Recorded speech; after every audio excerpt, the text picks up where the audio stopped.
मैं नादिया राजपूत देसी उर्दू टीवी तो जिथे जिथे साडे पंजाबी भैन भरा वसते ने खास तौर ते भारत पाकिस्तान ते कैनेडा सारियां नू मेरी जानिब तो सरसरी अकाल खुश आमदीद ते जी आयां नू।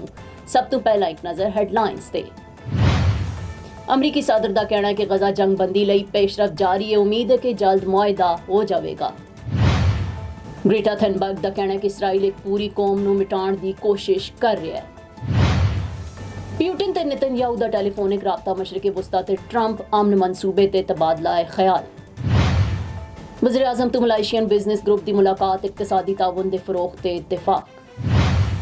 और वधियां खबरां दी तफसील दी जानिब। अमरीकी सदर डोनाल्ड ट्रंप ने कहा कि गजा जंगबंदी लई जबरदस्त पेशरफ्त कर रहे हैं। अमरीकी सदर डोनाल्ड ट्रंप ने व्हाइट हाउस विच गुफ्तगू करदे होया कहा कि उम्मीद है मुआहिदा जल्द हो जाएगा। तमाम ममालिक ने गजा अमन मनसूबे का खैर मकदम किया। हमास ने मुज़ाकरात विच बहु आम गल्लां ते इत्तफाक किया। असीं मशरक़ी वस्ता विच 3000 साल पुराना तनाज़ा हल करन जा रहे हैं। डोनाल्ड ट्रंप ने कहा कि तुर्किया, UAE ते सऊदी अरब विच भी अमन लई कोशां ते तजारत ते टैरिफ तों 7 जंगां रोकियां ने। पाकिस्तान ते भारत दी जंग भी रुकवाई। पाक भारत जंग च 7 तैयारे गिराए गए सन। उन्होंने कहा कि नेतन्याहू नू यरगमालियां दी डील दे बारे च मनफी रवैया इख्तियार करन तो बाज रहना चाहिए। हमास बहु आम चीज़ों तो इतफाक कर रही है। शट डाउन डेमोक्रेट्स दे बायस ते डेमोक्रेट्स गैर कानूनी मुकीम गैर मुल्कियां नू सेहत दी सहूलत देना चाहते ने। स्वीडन की माहौलियाती कारकुन ग्रेटा थनबर्ग ने कहा कि असी साडे उत्ते जुल्म होया है ਉਹ आम नहीं है। गल ये है कि इसराइल एक पूरी कौम नू मिटाण दी कोशिश कर रहा है। ग्रेटा समेत ग्लोबल स्मूथ फ्लोटिला तो गिरफ्तार किए गए दर्जना कारकुनान इसराइली जेल तो रिहाई के बाद यूनान पहुंच गए, जिथे उन्होंने फलस्तीन के आमी अफराद ने पुरजोश इस्तकबाल किया। ग्रेटा थनबर्ग ने कहा कि मैं बिल्कुल वाज़े तौर पर कहना चाहती हाँ कि गजा विच एक नस्लकुशी जारी है। बैन अल-अक़वामी इदारे फलस्तीनियां नू धोखा दे रहे हैं तो जंगी जराइम नू रोकण विच मुकम्मल तौर पर नाकाम हो चुके हैं।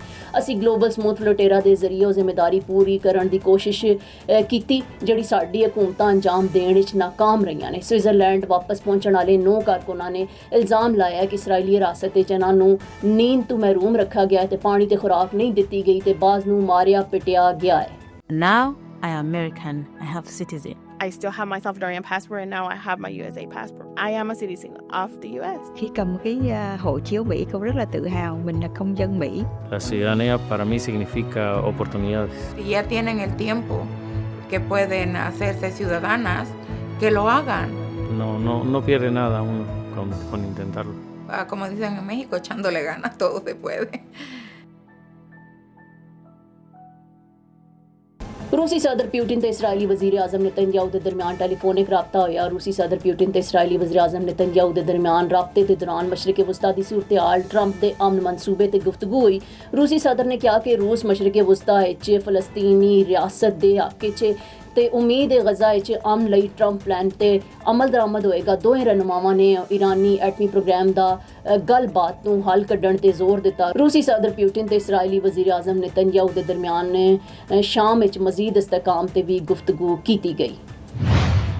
वज़ीर आज़म शहबाज शरीफ तो मलाइशियन बिजनेस ग्रुप गोबी पार्टनर दे वफ्द ने मुलाकात की, जिसकी क़यादत कंपनी के को फाउंडर ते चेयरमैन थॉमस साउ ने की ते मुलाकात विच दो तरफा इकतसादी, तिजारती ते सरमायाकारी ताल्लुकात दे फरोग ते तफसीली तबादला ख्याल किया गया। वज़ीर आज़म शहबाज शरीफ ने कहा कि पाकिस्तान ते मलाइशिया के दरमियान इकतसादी ते तिजारती शोबियां ताउन की बेपनाह गुंजाइश मौजूद है, जिसके फरोग लई दोवां ममालिक ने भरपूर कोशिशां जारी रखियां होईयां ने। उन्होंने गुज़श्ता रोज़ मुनक्किदा Pakistan Malaysia business and investment conference में एक मुस्बत पेशरफ्त करार देंदे होया क्या ते इस तों बिजनेस टू बिजनेस रवाबित दे नवे राह खुलणगे। हुकूमत कारोबार लई दोस्ताना माहौल पैदा करन ते कारोबार विच आसानी नूं बेहतर बनाउण लई पुरअज़म है।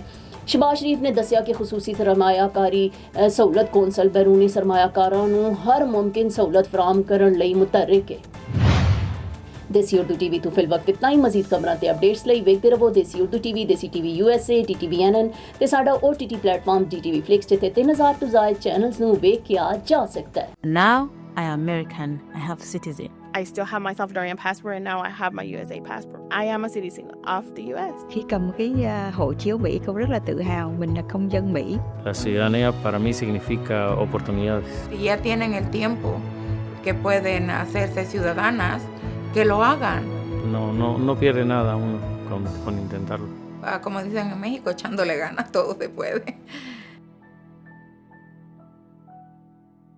Neurological care is a pressing healthcare challenge in Pakistan.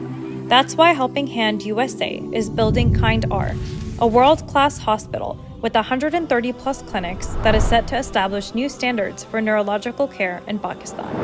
As the first phase nears completion, anticipation is growing for the launch in the second half of 2025. Give zakat and sadaqah through Helping Hand USA today and join this historic endeavor to redefine future healthcare in Pakistan.